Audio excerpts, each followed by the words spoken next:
दानापुर दियरा क्षेत्र पातलापुर बाजार में अज्ञात चोर करकट फाड़ के 9 तारीख के 1 बजे रात के सामान और 20-25 हजार से भी अधिक रुपया चुराए। शाहपुर थाने के सूचना मिलते ही मौका पर मौजूद हुए और सीसीटीवी फुटेज से चोर का पता लगाने लगे। सीसीटीवी कैमरे में 2 बच्चा नाबालिग चोर सामान लेकर भागते हुए नजर आ रहे हैं, लेकिन किसी का पहचान में अभी नहीं आया है। 8 दिन पहले भी अज्ञात चोर एक दुकान से लैपटॉप और कई सामान चुरा के भाग चुके हैं।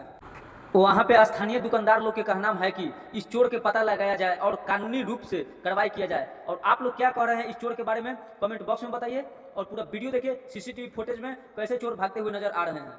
लेकिन जा रहा है सर जी झंडे में पीछा ही से निकाल के हमने जा रहा है बाजार में। मुकेश सिंह के वो कैमरा है भैया। हाँ वहाँ चेक कीजिए, रुक जाइए, चेक कीजिए तो वो नहीं गया है, वो नहीं गया है ना, बाजार में गया है। देखिए हो जा रहा गोड़ा टांग के 2 गोड़ा छोटा छोटा लेकर सफा स्लो करके देखिए। इतना छोटा छोटा लेके कैसे हाथ मार दिया।